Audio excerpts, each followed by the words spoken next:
oleh Kak Romel, boleh maju ke depan.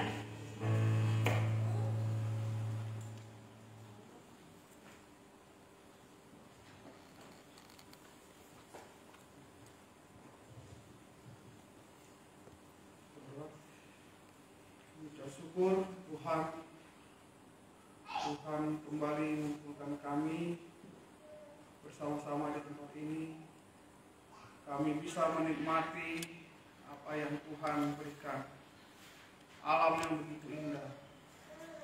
Dan kami juga bersyukur bisa merenungkan firman Tuhan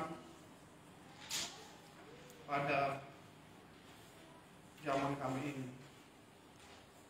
Bagaimana kekhawatiran itu telah ada pada diri kami. Apa penyebabnya Tuhan? Kami bisa merenungkan lagi dari Tuhan sendiri. Kami berdoa Tuhan untuk sesi berikutnya. Kembali kami mau mendengarkan suara Tuhan. Karena Tuhan sendiri yang berkata-kata kepada kami melalui hamba-Mu. Dan juga Tuhan yang menyuratinya sehingga perkataan Tuhan saja yang diberitakan. Kami berdoa untuk kami semua. Hanya Tuhanlah yang memberikan hati kami yang siap mendengarkan kebenaran firman-Mu. Kami serahkan sesi ini ke dalam tangan Tuhan. Di dalam Tuhan Yesus Kristus kami berdoa dan bersyukur.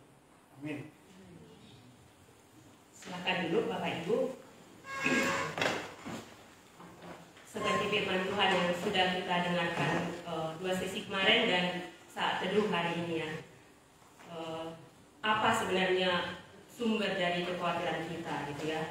Bukan masalah makan minum atau hal-hal yang lain, tetapi akarnya itu adalah dosa kita gitu ya.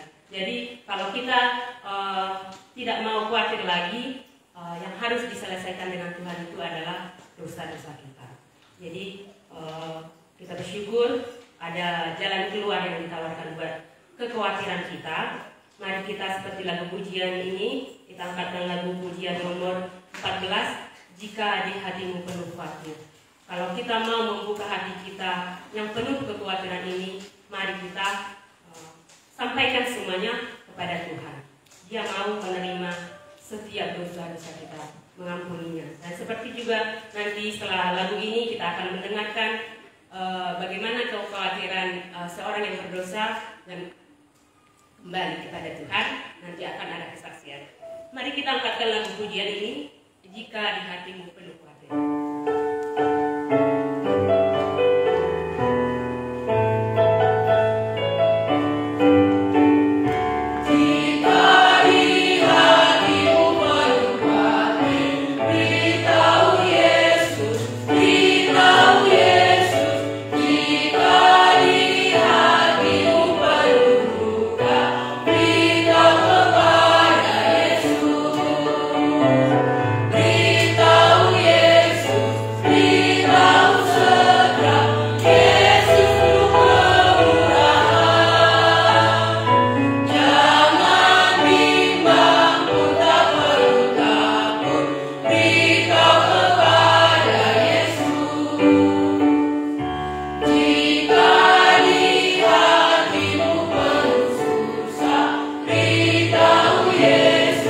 Beritahu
Kenalin, aku kelas 1 SMK dari Krukut.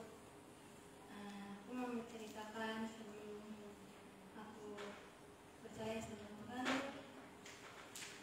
banyak khawatir dan ketakutan yang menguasai di diriku gitu, nempel terus gitu di dalam hatiku. Terus semakin hari semakin kayak terus khawatir, makin besar sempat memikirkan itu kayak hal-hal kejahatan gitu, kayak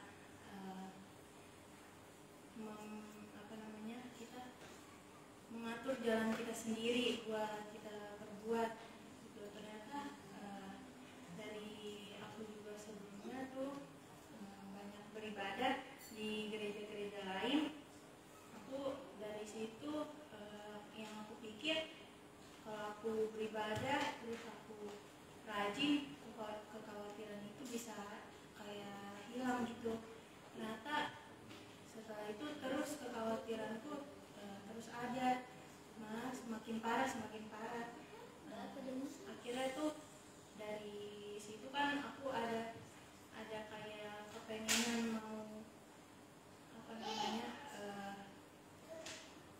lebih tekun dalam firman Tuhan, karena aku sering juga mendengar di khotbah-khotbah di tempat ibadah sama PA juga tuh harus percaya dulu kepada Tuhan, jadi semuanya tuh bisa lega gitu kan. Aku rindu juga dari kesaksian saudara-saudari juga gitu. Akhirnya aku merenungkan terus firman Tuhan. Aku kan dulu juga sempat berusaha sendiri buat kayak aku bisa nggak khawatir lagi, aku bisa kayak mengatasi ketakutanku sendiri. Ternyata itu enggak, kan kata firman Tuhan dibilangnya itu cari dahulu kerajaan surga gitu. Makanya dari aku PA sama Tante Ana, aku mulai tergerak gitu. Terus aku memutuskan percaya kepada Tuhan. Banyak khawatiran, aku takut tentang tidak ada orang yang mengasihani aku gitu. Aku punya teman dekat gitu kan, dia selalu kayak selalu sama aku gitu. Jadi aku ngerasa dikasih sayang gitu. Ternyata tapi kata firman Tuhan berkata jangan jadi pasangan yang tidak seimbang itu. Kebetulan aku punya teman dekat itu beda agama, makanya aku gak mau jauhin itu temen aku gitu. Tapi aku sadar karena aku sama temanku itu jadi sama Tuhan aku jadi mulai menjauh gitu, karena aku fokusnya sama sesama manusia gitu. Jadi aku menjauhi ciptaan aku gitu. Makanya dari situ aku mulai sadar, akhirnya aku merenungkan itu semua. Aku mulai mengambil keputusan itu. Selesai PA sama Tante Hana, aku pulang ke rumah, aku langsung merenungkan terus berdoa. Aku minta maaf sama mamaku, sama papaku, sama adekku juga. Di situ yang ketakutanku tuh kan orang tuaku bakal marah, sama adik-adikku juga pada kayak enggak dengerin atau enggak mau mati aku. Ternyata mereka malah kayak melampaukan dada, malah senyum, bilang kakak harus rajin gitu, harus kayak malah sangat disayangi begitu. Itu ketakutan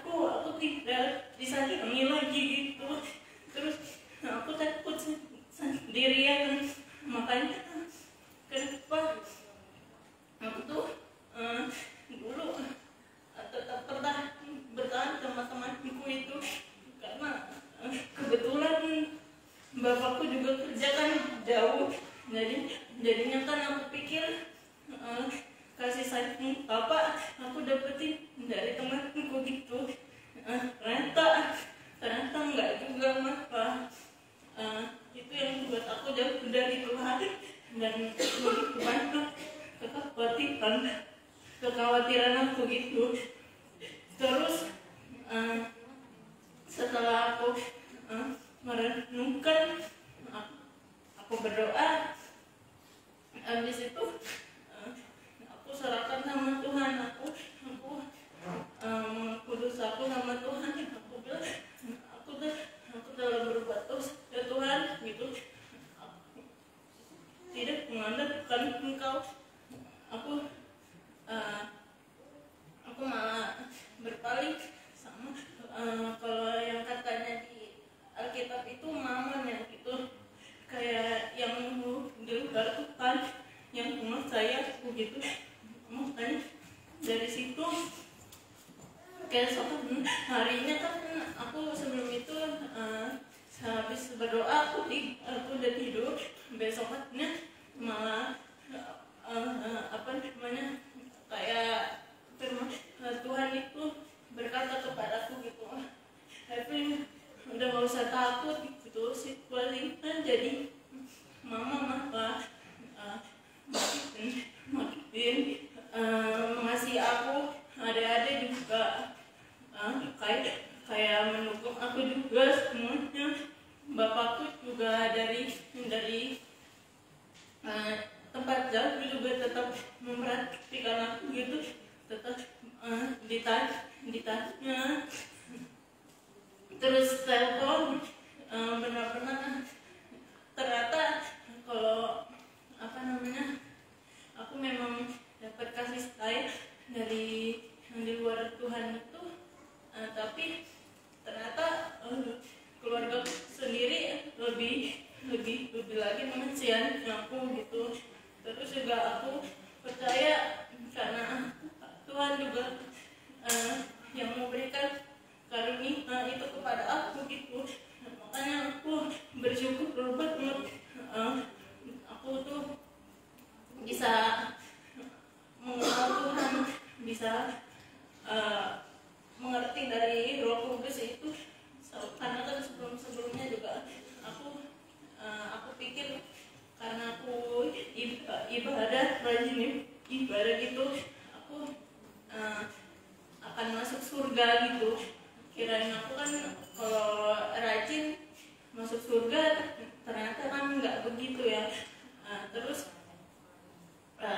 dari yang kemarin sesi 1 sama sesi 2 bilang kan karena kekhawatiran itu bisa membawa kita pada kejahatan. Terus juga mau nggak kita menanggalkan kasus kita gitu, dosa kita itu kita tinggalkan demi Tuhan gitu. Makanya aku tuh setelah udah merasakan betapa besarnya kasih Tuhan, aku benar-benar lega. Sekarang juga kayak melihat aku bernafas, juga melihat tumbuh-tumbuhan, itu udah merasa bersyukur banget gitu. Terus juga aku terus belajar biar aku benar-benar berpegang sama firman Tuhan, berpegang teguh, lebih teguh lagi gitu. Makanya dari situ aku pengen sekali juga keluargaku yang lain pada percaya juga gitu, mendapatkan kelegaan yang sesungguhnya. Aku merindukan teman-teman di sekolah minggu, terus juga teman-temanku yang belum percaya untuk percaya gitu. Ya, banyak memang kerinduan setelah kita sendiri mengalami gitu ya. Mungkin sekian dari aku. Terima kasih. Terima kasih.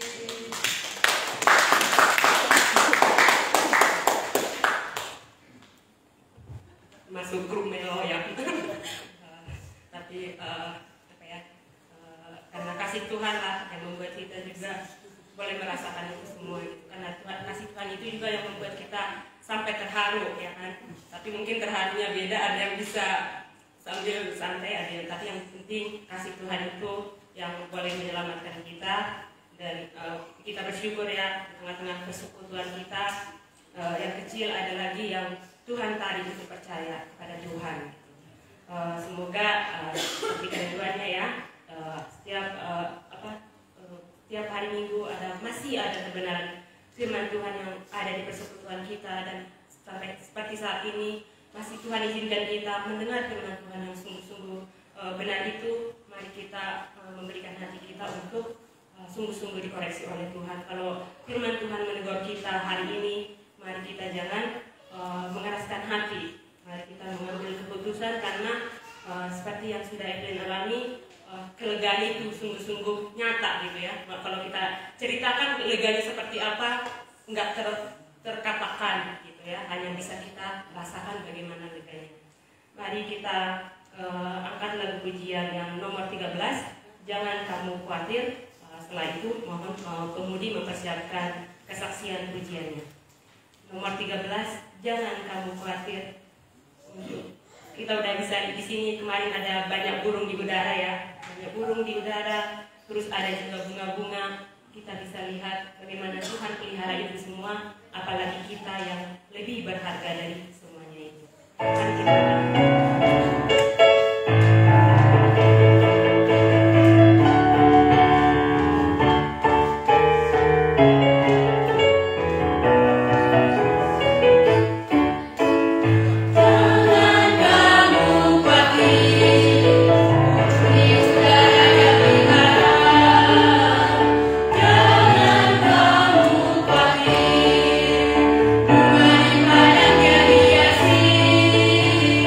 Yeah.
kita akan mempersiapkan hati kita.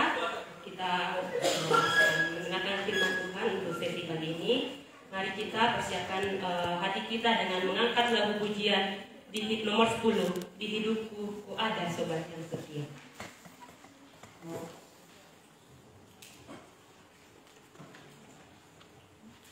Mari saya undang Bapak Ibu, kita angkatkan lagu pujian ini sambil kita bangkit berdiri.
Dan seperti Musa yang takut, Tuhan buat menjadi pemberani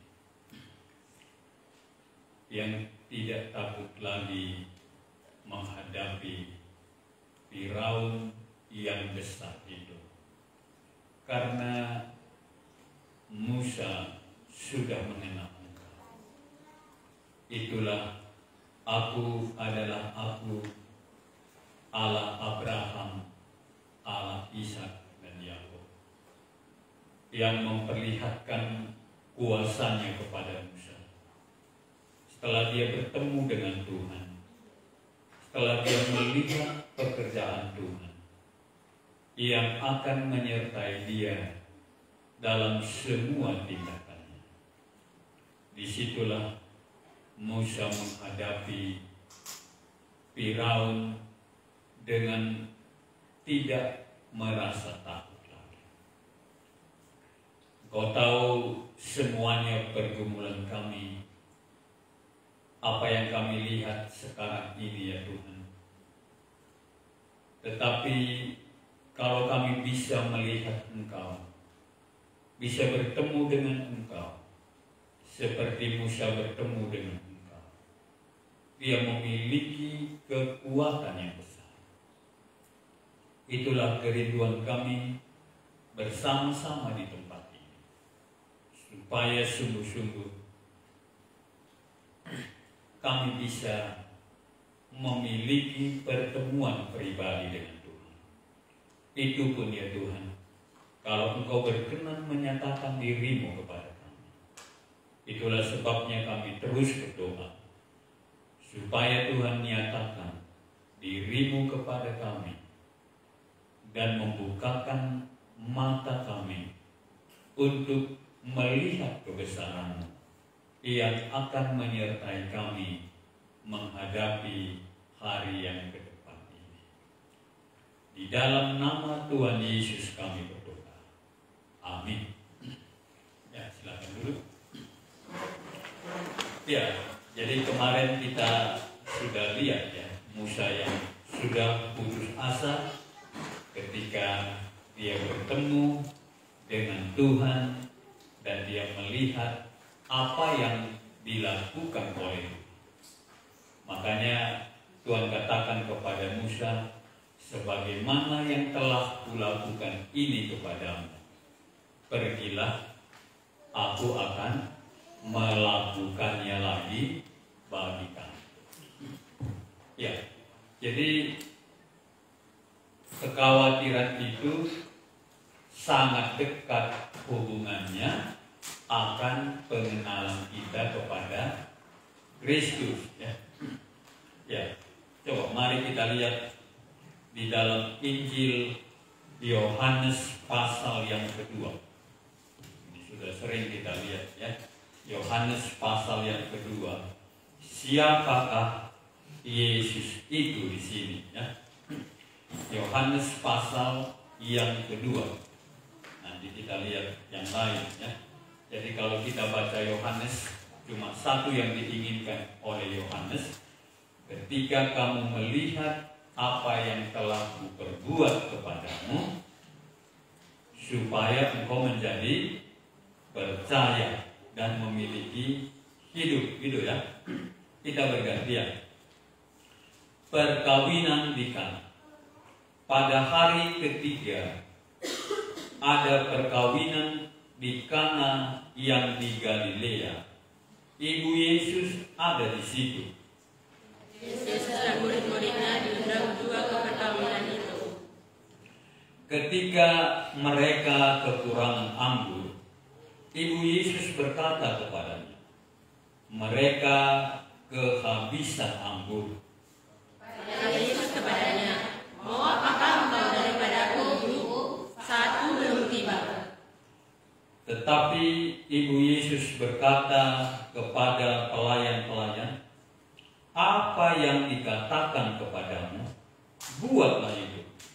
Di situ ada 6 tempayan yang disediakan untuk pembasuhan menurut adat orang Yahudi. Masing-masing isinya 2-3 buyut. Yesus berkata kepada pelayan-pelayan itu, isi tempayan-tempayan itu penuh dengan air, dan mereka pun mengisinya sampai penuh.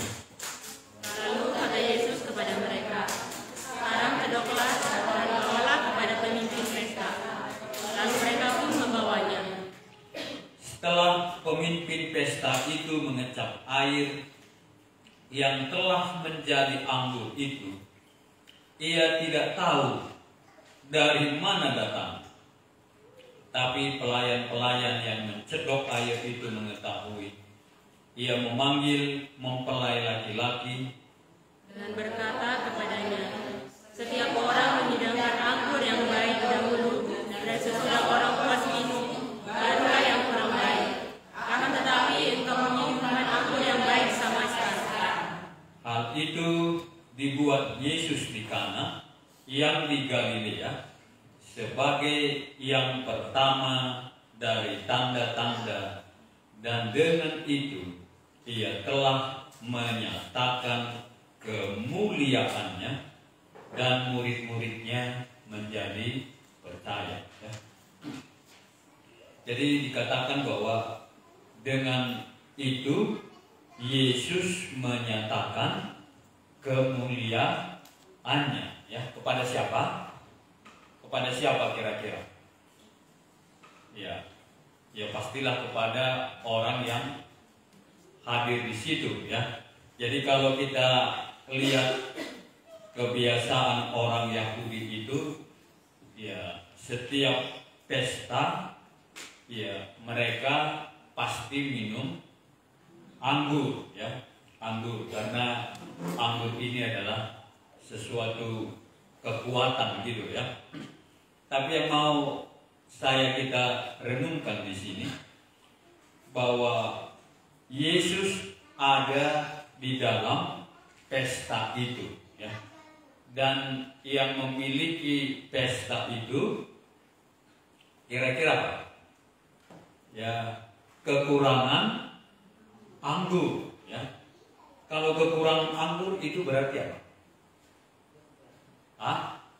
Yang memiliki pesta ini kalau kekurangan anggur, ya, iya akan menjadi malu gitu ya. Kalau kampung kami di sana akan menjadi kuan-kuan katanya. Kalau di sini apa? Bahan cemoohan orang. Ya, kenapa undang sebegitu banyak, tapi uang tidak ada gitu ya. Ya ngundang aja. Jadi bisa aja kadang-kadang pesta itu ngundang orang banyak. Ya karena kalau diundang orang banyak, kalau di kampung kita itu ya pastilah ada apa? Ya ada amplopnya gitu ya. Jadi kalau diundang banyak, amplopnya banyak, tapi pengeluaran sedikit gitu ya. Tapi yang jelas di sini dikatakan mulai ya yang merasa punya tanggung jawab yang penting dalam pesta itu mulai gelisah ya. Gelisah ya. Apa yang akan kita perbuat? Ya kalau sekarang ya gampang aja ya. Ya bisa aja langsung online gitu ya. Tolong anggur secepatnya di sini gitu ya. Kalau kita sudah punya apa namanya? Saya belum punya itu. Punya apa? Ya? Oh, Shopee. Iya. Kalau Shopee Food sih gampang gitu ya. Tapi ini jangankan Shopee Food ya, cuma food saja yang ada gitu ya. Tapi itu pun ya orang nggak akan punya persiapan gitu. Kalaupun diambil begitu jauh dan anggur sudah dibagikan, itu berarti tinggal beberapa waktu lagi ya pesta ini akan bubar gitu. Kalau bubar gimana? Sempat kekurangan anggur yang banyak, maka pesta ini ya bukan pesta ini ya. Iya, pesta ini akan menjadi cemoohan di seluruh kota Kana ya kan. Ya, bahwa pesta ini dulu kekurangan anggur. Ya, dia pikirkan memang pelit gitu ya, memang tidak bisa tidak bisa memikirkannya kan harus tahu sebenarnya. Kalau undangan sudah diedarkan, berapa undangan diedarkan, kan kita tahu ya, berapa undangan diedarkan, nanti apa yang bisa disediakan. Tapi yang saya mau kita renungkan di sini, Yesus dan murid-muridnya juga ada di dalam pesta ini. Jadi itu sebenarnya yang penting ya. Sekalipun kekurangan yang banyak itu, tapi dikatakan apa? Yesus ada di pesta itu. Jadi bukan kekurangan anggurnya, dalam kekurangan anggur ini yang tidak bisa dibuat apa-apa, tapi dikatakan Yesus ada di tengah-tengah pesta itu. Jadi kalau Yesus ada di tengah pesta itu artinya apa? Makanya Musa kemarin kalau Yesus ada bersama dengan dia, kan ini yang berat bagi kita ya.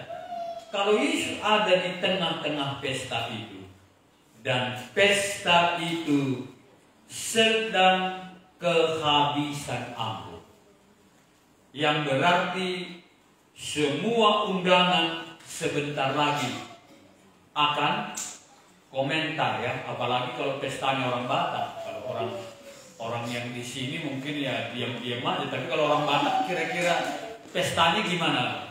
Kalau orang Batak hadir di situ, nah, iya, ributnya bukan main ya. Ya akan terjadi keributan bukan main. Dan yang memiliki pesta itu akan mendapat malu besar. Dan tidak bisa lagi apapun dilakukan kemudian. Kalau sudah malu besar, orang itu pulang. Orang akan ingat apa coba? Ya, kalaupun kita beli, ya misalnya kalau tiga buji ya, atau 3 buji yang dibutuhkan. Kalaupun kita beli 6 buji ke depan, masih ada artinya kah? Nggak ada artinya lagi ya. Karena mereka sedang mau menikmati itu, tiba-tiba kehabisan gitu. Tetapi dikatakan Yesus ada di situ, sedangkan yang memiliki pesta itu sedang menuju kepada satu keadaan yang akan dipermalukan. Jadi kalau seperti itu, makanya kalau kita lihat Musa kemarin itu, Tuhan katakan, aku telah memperhatikan umatku, ya kan? Ya, aku memperhatikan umatku gitu. Di tengah-tengah pesta itu, kalau Yesus ada di situ, artinya apa? Kalau pesta itu kehabisan anggur, Yesus ada di situ, itu artinya apa? Siapakah Yesus yang kita miliki? Apa artinya? Ya, dia sudah khawatir ya, gimana lah nanti. Ya, jangan-jangan kalau dia nggak memiliki keturunan, wah itu juga nanti akan disorot semua gitu ya. Ya, tapi dikatakan mereka kehabisan anggur. Tetapi ya ini kami jumpa kemarin ya dengan teman-teman di Bersagi, dia bilang, ya Ibu Yesus datang kepada Yesus. Ya, kalau kita lihat Ibu Yesus ini nggak ada yang suruh gitu, tapi dia adalah salah satu yang bertanggung jawab dalam pesta itu. Dia lihat semuanya, ya yang punya pesta sudah gelisah bukan main. Apa yang sebentar lagi yang harus dia dapatkan dari orang yang telah ditunda. Tetapi Ibu Yesus merasa, dan tidak ada yang menyuruh dia ya, tetapi dia merasa pesta itu adalah ya identik dengan pestanya ya. Malu orang ini, dia pikir bahwa itu adalah malunya sendiri. Makanya kadang-kadang kenapa yang satu ini selalu saja aktif gitu. Kalau orang lain apa? Orang lain mungkin ya tenang-tenang aja, atau sudah persiapan kata-kata yang pedas akan keluar gitu ya. Ya, tapi Ibu Yesus ini merasa bahwa orang yang punya pesta ini akan mendapat malu besar. Sebentar lagi, kalau tidak ada yang bisa menanggulangi pesta ini, dia akan memiliki malu yang besar. Jadi kalau bisa ditanya, Yesus tahukah kira-kira sebentar lagi kita akan mendapat malu besar atau enggak? Kalau bisa kita lihat. Makanya siapakah Allah itu ya? Allah yang tahu kadang pemilik pesta ini akan memiliki malu yang besar. Ibu Yesus berkata kepada Yesus, dia katakan, mereka kehabisan anggur. Ya, itu artinya apa? Yesus, mereka kehabisan anggur yang sebentar lagi pemilik pesta ini bukannya dipuji-puji oleh orang yang datang, tetapi akan dihina-hina orang yang datang itu. Ya, jadi dia bilang aja bahwa mereka kehabisan anggur. Ya, Yesus sudah tahu apa artinya kehabisan anggur. Kata Yesus kepadanya, mau apakah engkau daripada aku, ibu? Saatku belum tiba. Jadi malu besar sudah menunggu. Tetapi Yesus katakan apa? Ya, waktuku belum tiba. Ya, tapi Yesus Ibu Yesus katakan di sini, kalaupun ya pertolongan Yesus ini belum dinyatakan kepada kita, satu cuma saran, ya, daripada kita khawatir saja gitu, ada yang sudah di sudut sana, udah diam duduk di situ, entah apa yang ada di dalam hatinya kan gitu ya. Tetapi yang dia katakan apa? Ya, jangan khawatir gitu ya, kalau bisa lah. Saya nggak nambah-nambahin ya, tapi ya kalau bisa kan jangan khawatir. Ya, walaupun malu sebentar lagi menimpa kita. Tapi yang dia sarankan apa? Ya, lebih baik kita berkonsentrasi apa yang Tuhan katakan. Dia katakan di sini, apa yang Dia katakan kepadamu, buatlah itu. Jadi kalau sesuatu yang mengancam, apa yang perlu kita pikirkan? Apa yang perlu kita pikirkan? Kalau ada kesulitan, kekhawatiran yang besar, kalaulah bisa saya penyambung lidah Maria hari ini, kira-kira apa yang dia katakan sama kita? Gampang banget gitu ya. Tapi itu yang disarankan. Daripada pergumulan-pergumulan yang berat itu memenuhi kita, ya, hanya Ibu Yesus dengan tenang mengatakan kepada mereka, ya saya sudah kasih tahu sama dia, jangan gelisah gitu ya. Tapi apa saja yang Dia katakan kepadamu, Dia katakan apa? Ya buatlah itu. Kan itu yang lebih baik daripada gimana nanti ini. Memang yang punya pesta ini begini juga. Ya, siapa rupanya yang beli? Jangan-jangan korupsi yang beli ini atau apa bisa semuanya ya. Tetapi yang dia katakan yang paling penting, apa yang Dia katakan lakukanlah itu. Itu nyanyian kita tadi ya. Ya, kami kemarin eksposisi itu kitab Habakuk itu dengan bapak-bapak di sana.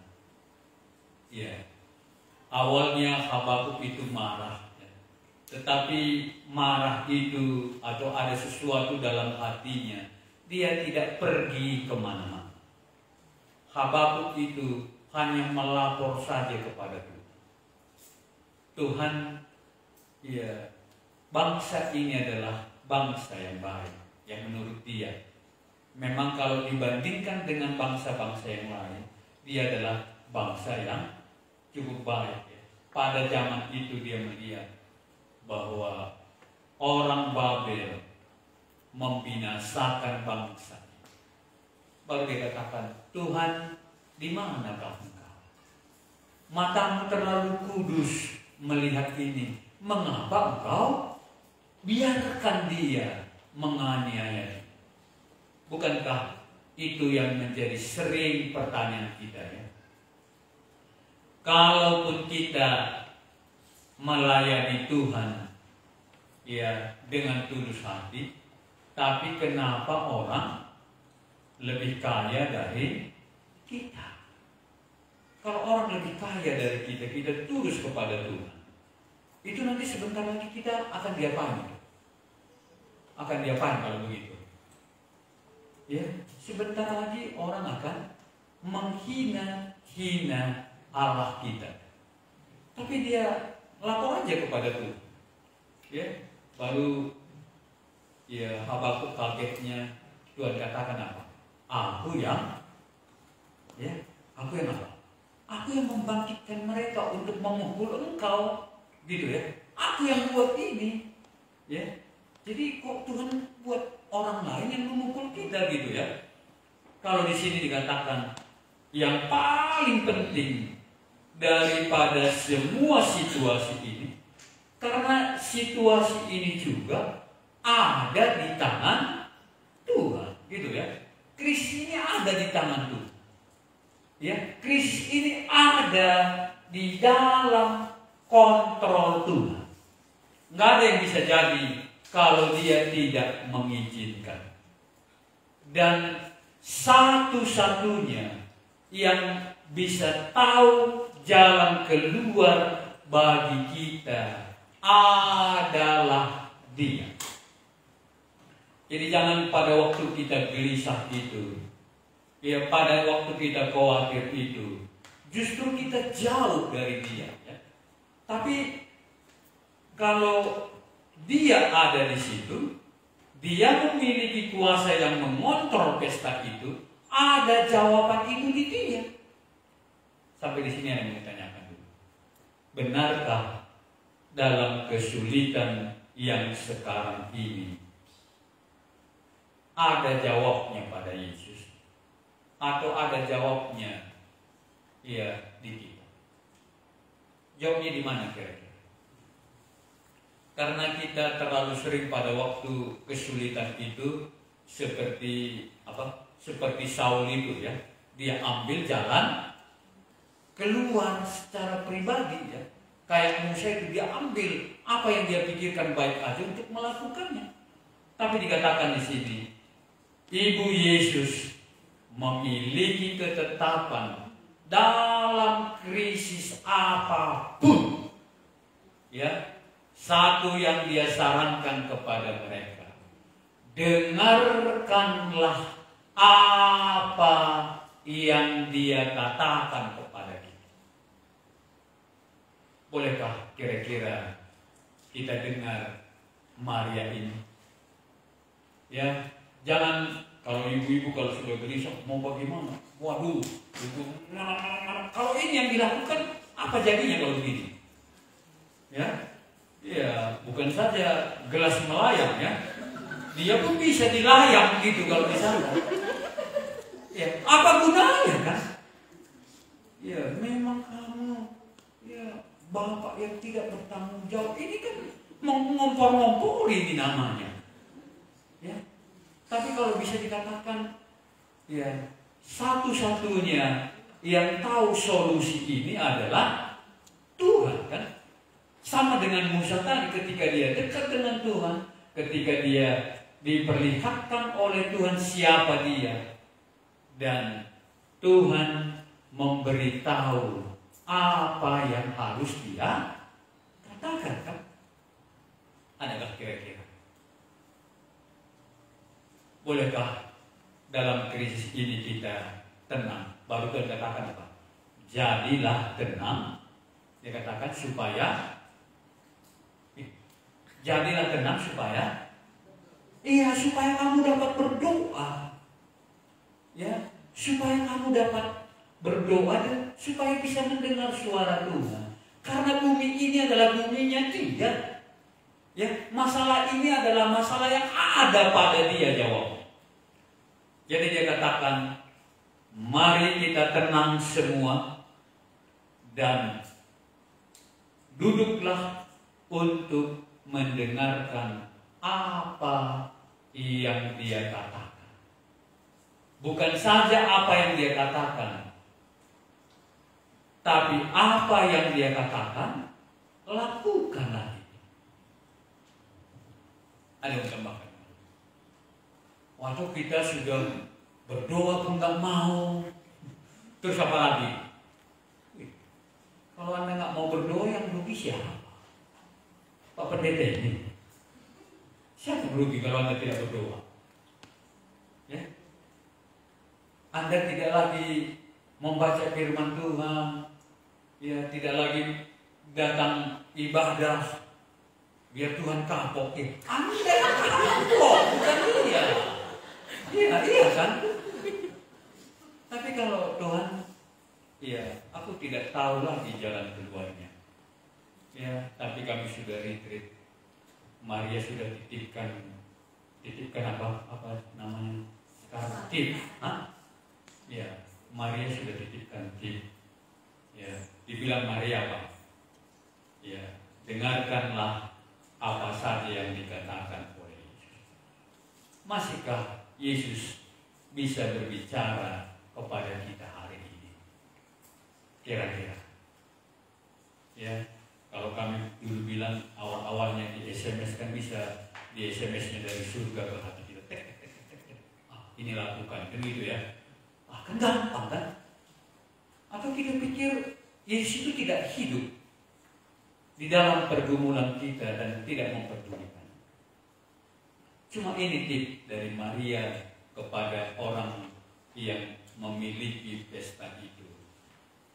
Apa yang dia katakan, lakukan, itulah jalan keluar.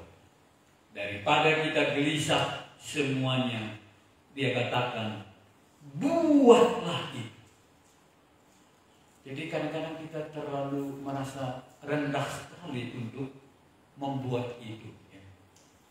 Ya, ini apa hubungannya, kan gitu ya. Terlalu sering kita kata, apa hubungannya yang dikatakan Yesus ini? Ada guji yang kosong. Karena kan kebiasaan mereka berada di padang gurun itu ada guji diisi air, ya. Karena namanya di padang gurun, kalau orang jalan pasti kakinya kotor, ya.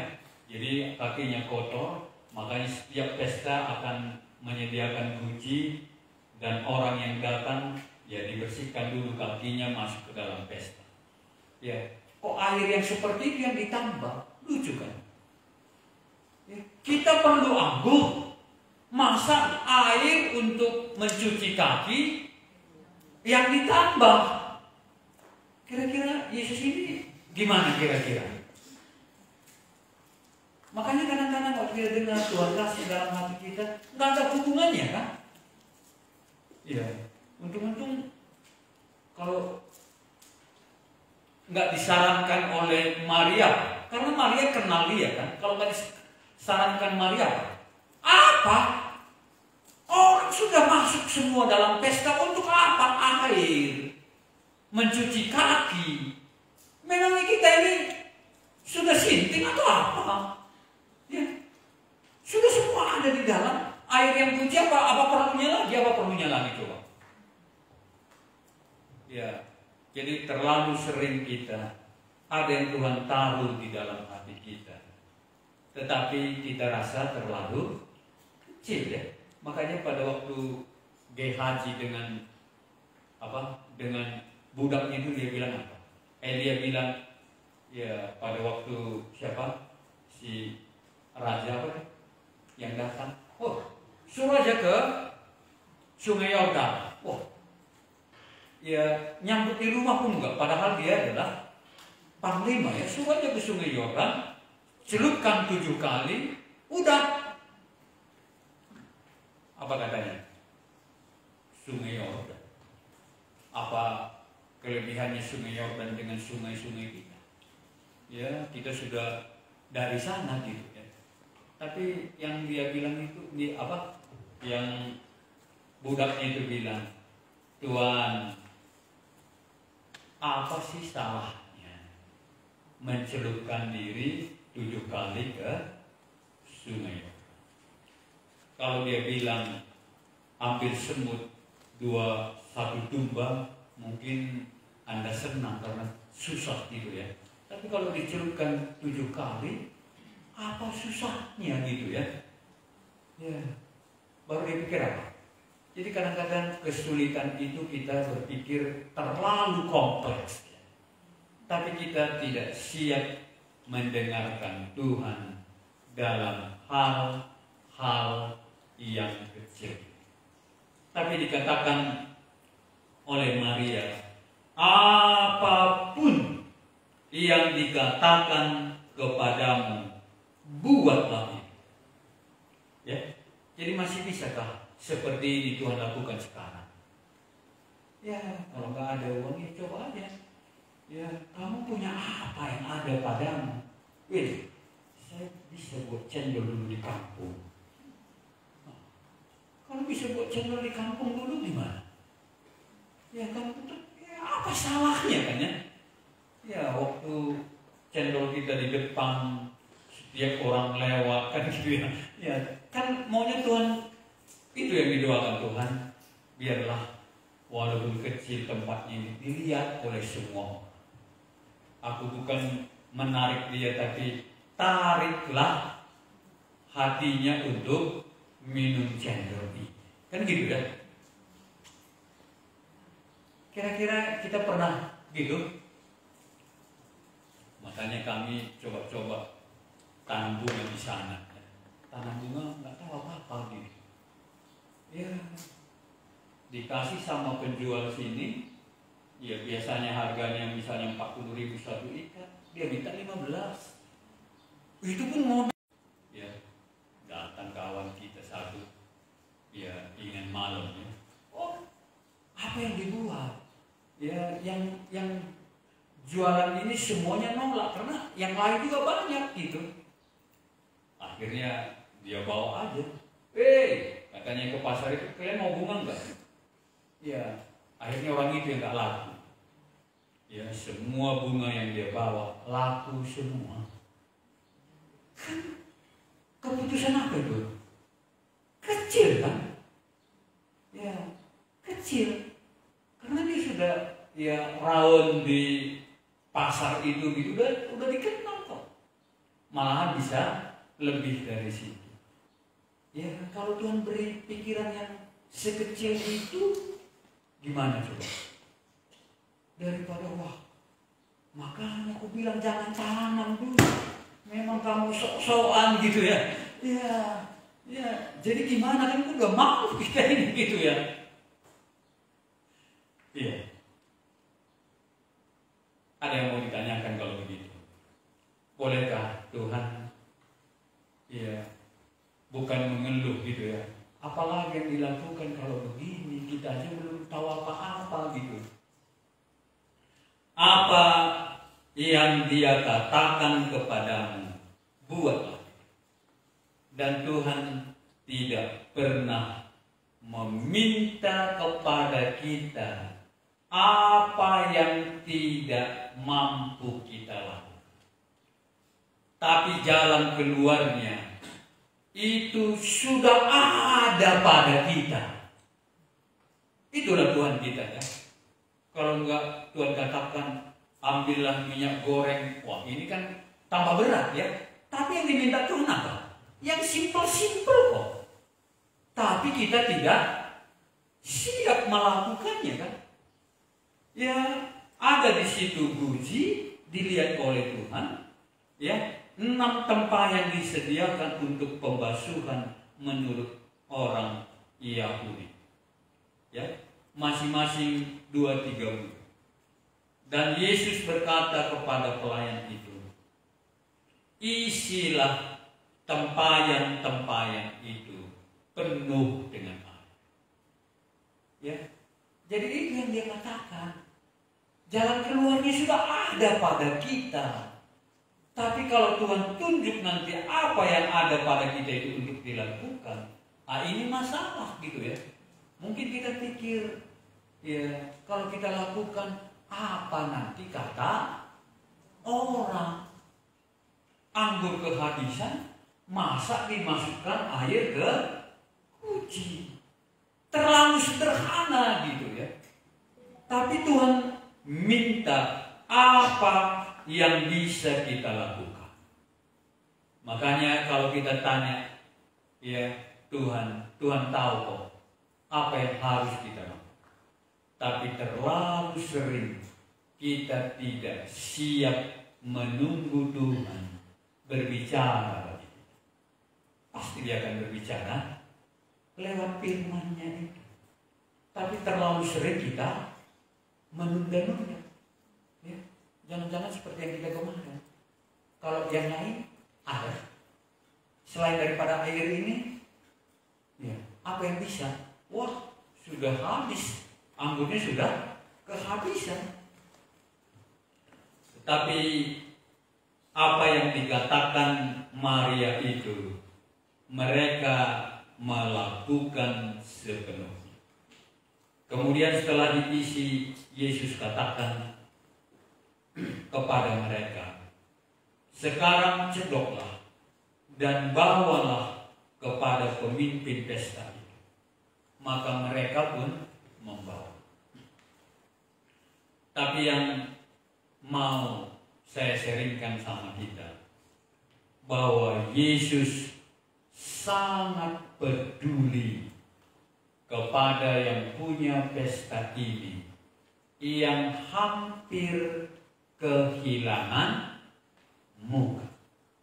Ya, dia hampir kehilangan muka. Dan Yesus dengan kuasa yang dia punya itu, dia melakukan sesuatu supaya terjaga harga diri yang punya pesta. Jadi itu sebenarnya siapa? Dia peduli ya. Kita ini bagaimana supaya kita tidak dipermalukan. Makanya dalam Roma itu dia bilang apa? Orang yang percaya kepada Yesus tidak akan dipermalukan kan?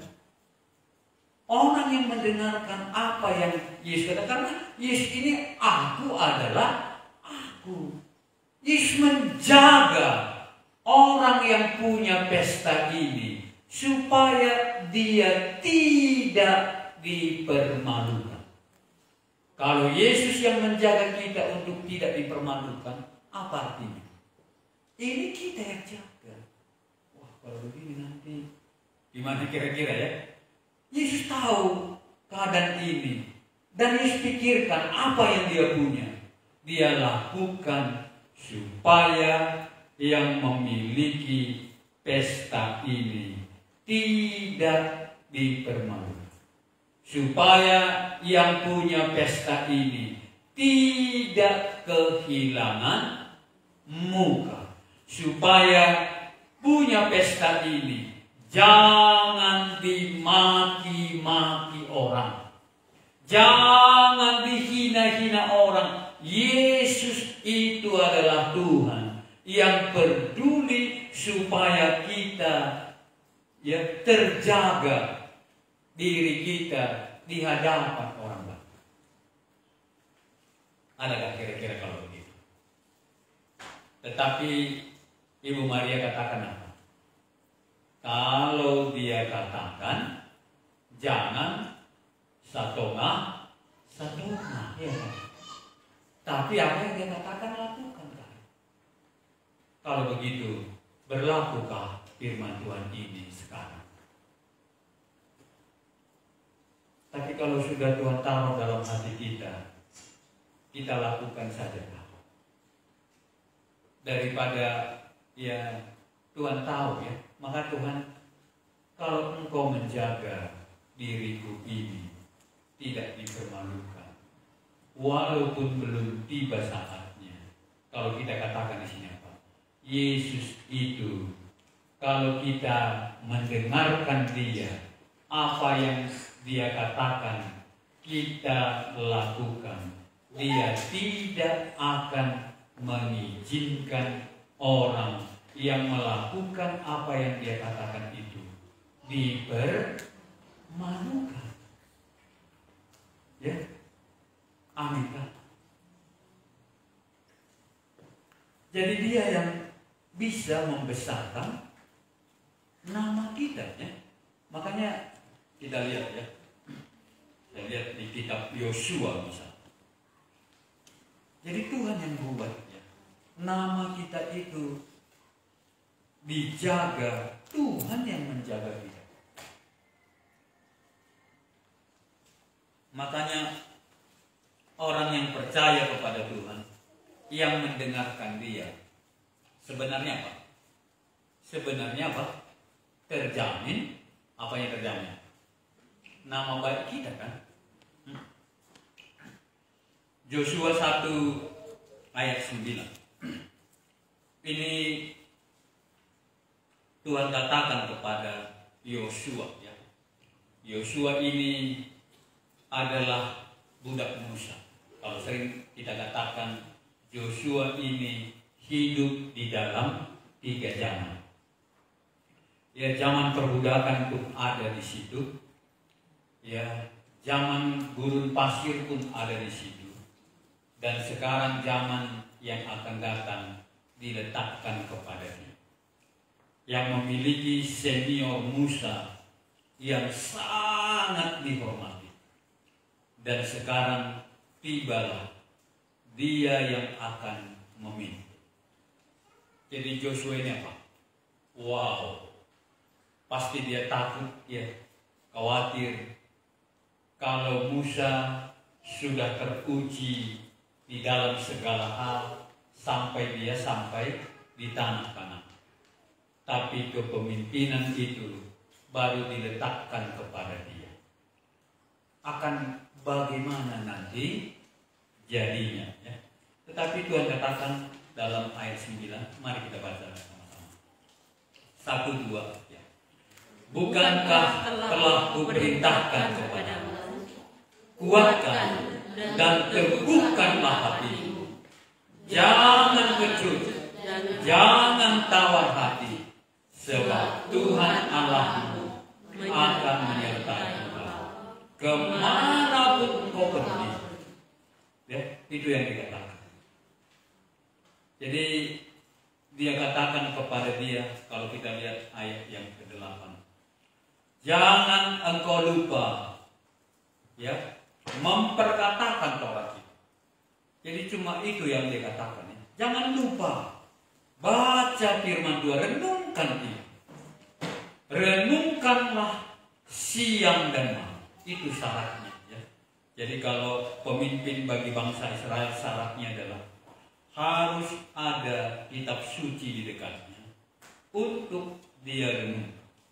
Supaya engkau bertindak hati-hati sesuai dengan segala yang tertulis di dalamnya.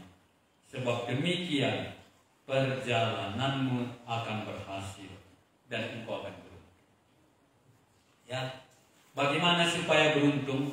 Dia katakan, janganlah engkau tawar. Ya, janganlah takut memegang apa yang Tuhan telah perintahkan kepada. Ya, jangan khawatir, teguhkanlah hatimu, jangan menyimpang ke kanan dan ke kiri. Supaya apa? Supaya engkau berhasil. Jadi masih bisakah kita mentaati Tuhan dalam zaman ini supaya berhasil? Apa yang Tuhan katakan, jangan tanggung-tanggungi gitu ya. supaya kelak kamu akan menjadi berhasil. Dan kalau dia melakukan itu, Tuhan katakan apa? Mari kita lihat satu ya. Ya. Kemudian setelah Tuhan katakan itu, dia berbicara kepada Joshua kembali ya. Joshua pasal 3.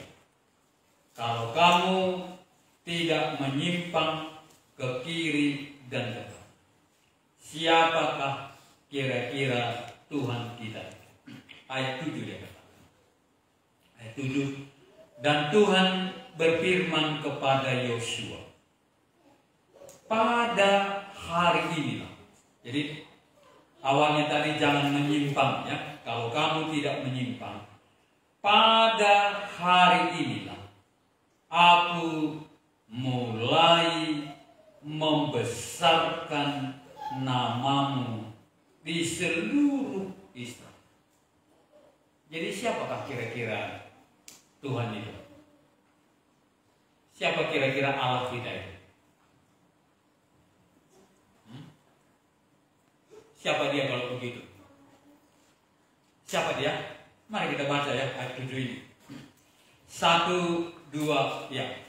Dan Tuhan berfirman kepada Yosua, pada hari ini aku mulai membesarkan namamu di mata seluruh Israel, supaya mereka tahu bahwa seperti dahulu aku menyertai Musa, demikianlah aku menyertai-mu.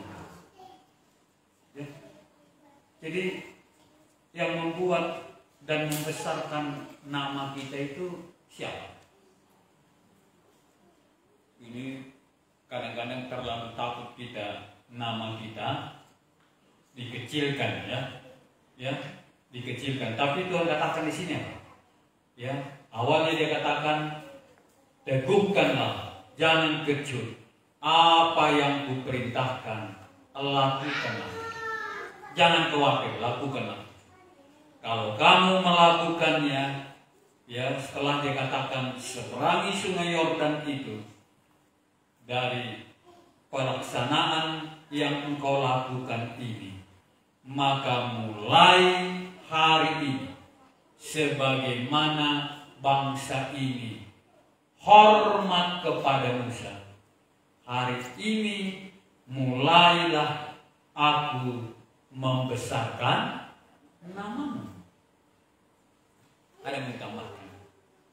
Jadi siapa yang membesarkan nama kita? Siapa yang membesarkan? Banyak orang yang cerita ya, tapi kalau Tuhan katakan apa? Ya. Kenapa? Ya, kalau Tuhan mau membesarkannya, ya nanti kita lihat ya, siapa yang bisa merendahkannya.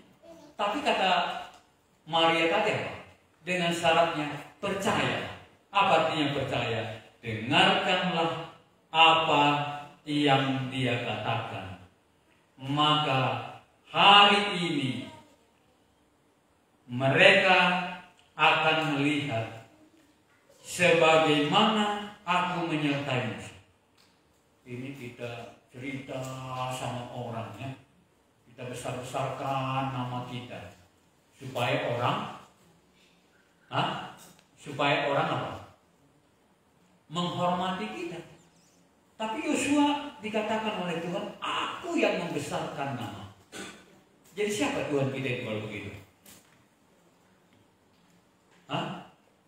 Siapa?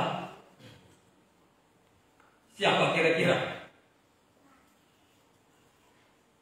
Jadi sampai sekarang kan, kalau kita katakan firman Tuhan itu tidak berubah gitu ya.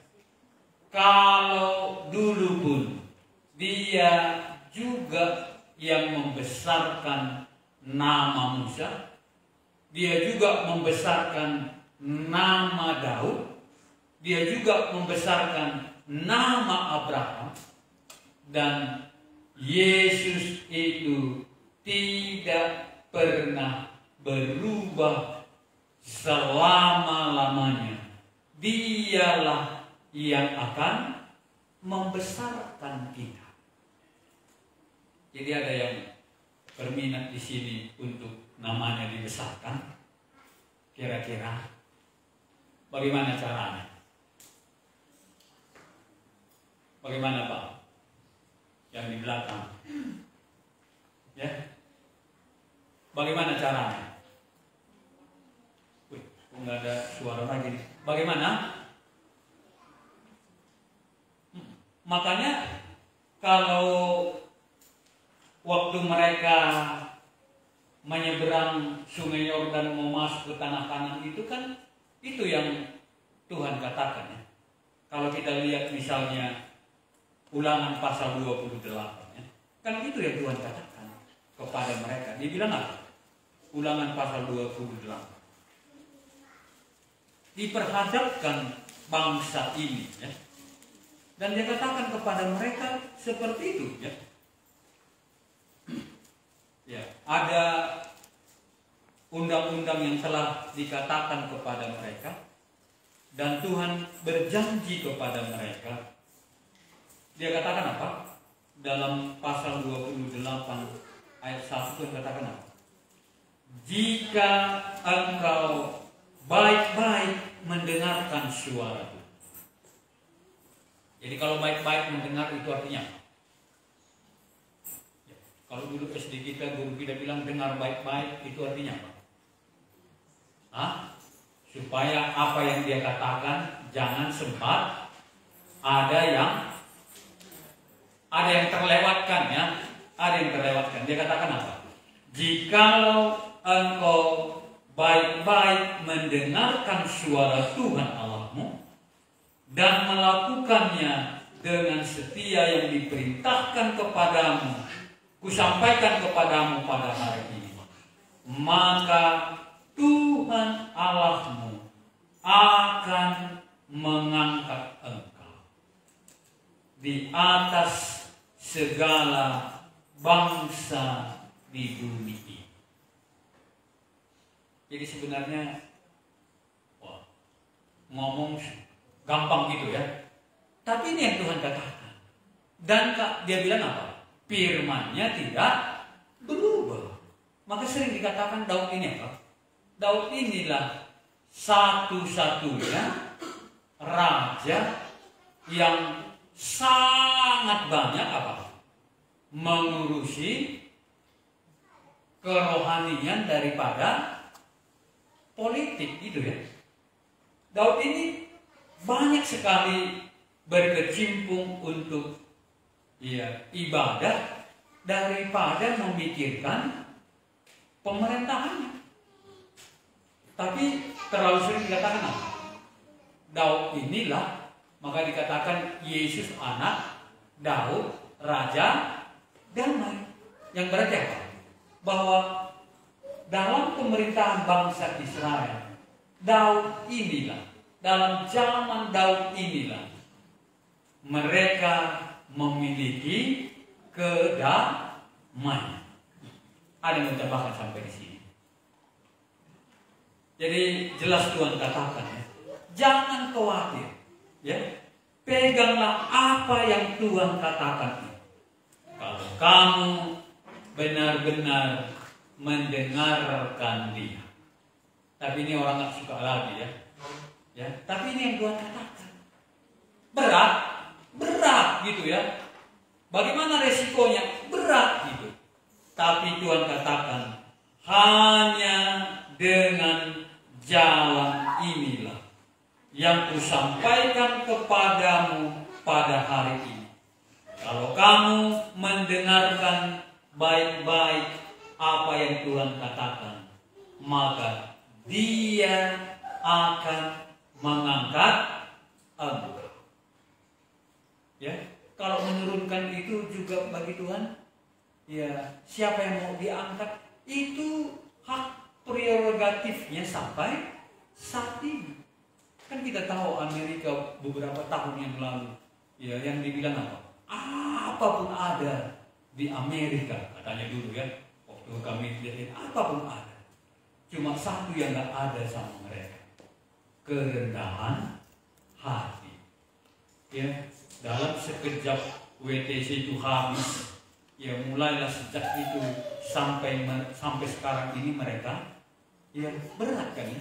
Nggak terlalu susah bagi Tuhan untuk mengangkat orang yang taat kepada. Ada yang ditambahkan tak? Atau terlalu takut kita hidup di dalam firman Tuhan? Tapi Maria sudah berkata kepada dia, ya, kalau kita mau selamat daripada ya malu ini, cuma satu jalannya, dengarkanlah apa yang dia katakan dan perbuatlah itu, supaya malu di pesta ini bisa tertutup. Malahan malu pesta ini Tuhan bisa tukar menjadi ya pujian ya. Makanya akhirnya setelah pesta itu orang pulang semua, apa kata orang banyak? Wah, nggak pernah saya melihat pesta seperti pesta di Kana. Karena semua pesta pasti anggurnya ya yang bagus dulu, makin lama ya makin tidak bagus. Tetapi ini baik kali ya, namanya sudah mulai termasuk. Sampai sekarang pun yang punya pesta ini, pestanya yang kanannya yang dimasyhurkan. Setiap orang membaca firman Tuhan, tahulah pesta di Kana. Malahan hebatnya sekarang, kalau orang ke ziarah ke Yerusalem, di Kana itu sering orang meneguhkan perkawinannya di Kana. Ya malahan ada yang apa di Kana itu apa namanya, kalau laki-laki mau menikah sama perempuan apa namanya? Tunangan di sini. Makanya kata orang itu, ya Pak Mudi pakai baju putih lah. Ya karena ini pesta di Kana, supaya nanti perkawinan ini menjadi perkawinan yang termasyhur. Ya. Apa bedanya baju putih sama enggak Pak? Kalau baju putih termasyhur, enggak baju putih enggak termasyhur, saya bilang. Ya. Akhirnya dia bilang, udahlah Pak Mudi, kalau putih orang semua putih aja udah. Ya karena pasangan saya itu nggak ada di situ kan, maka pula saya pakai baju putih. Ya, bukannya dia katakan di Kana ini mengingatkan kita apa yang Tuhan katakan, berbuatlah itu. Akhirnya apa? Pesta di Kana termasyhur sampai hari ini. Kalau dia punya Alkitab, ingatlah, pesta orang lain semuanya nggak ada dibukukan di Alkitab. Tapi pesta yang di Kana karena apa yang Tuhan katakan dilakukan oleh mereka. Makanya pesta ini terkenal sepanjang masa. Oke, ada yang menambahkan. Jadi siapakah yang mengangkatkan kita? Tuhan katakan, jangan khawatir. Dia peduli kok.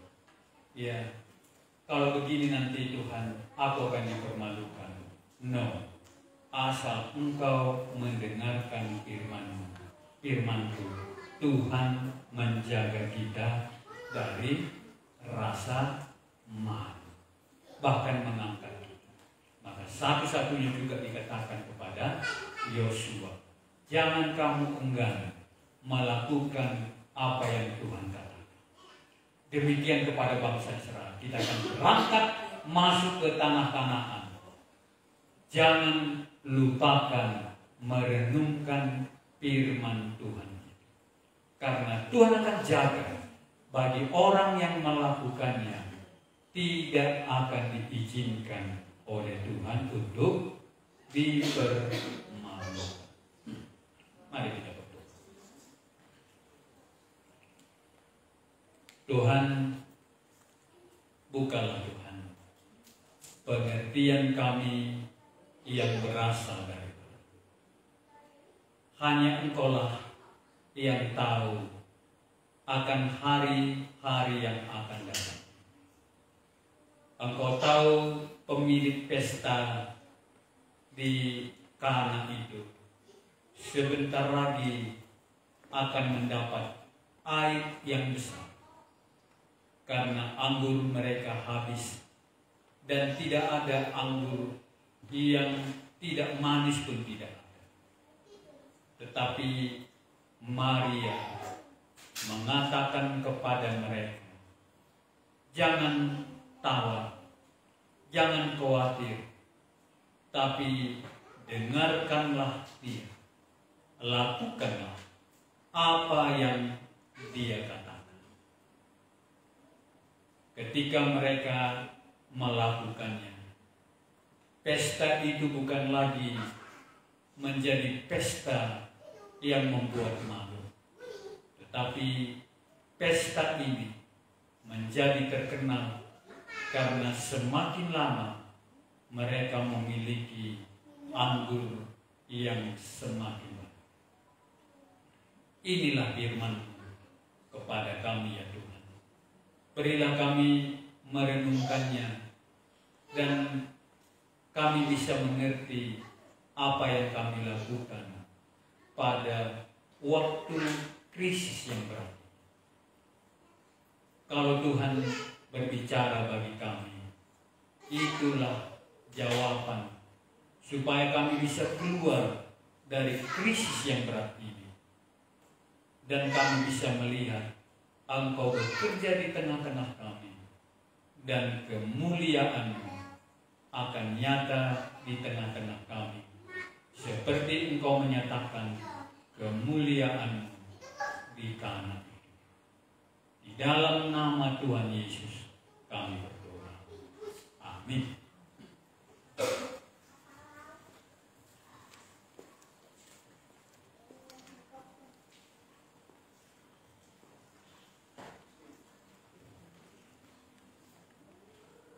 Ya, kita akan langsung lanjut untuk sesi berikutnya ya. Sesi berikut ini kita akan kopi break dulu. Ada snack sama snack kopi yang udah disediakan. Setelah itu bisa kita langsung kumpul sama kelompok PA yang tadi. Kita ada PA jam 1 jam. Setelah PA kita makan siang jam 12 di tempat makan.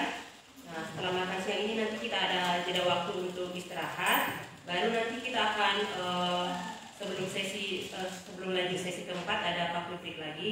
Jadi mari kita ikuti sesi selanjutnya ya. Untuk saat ini mari kita coffee break dulu. Baru kita mengambil tempat kita masing-masing, boleh di luar atau ada yang mau di aula untuk kita PA bersama. Demikian untuk siang ini, boleh mengambil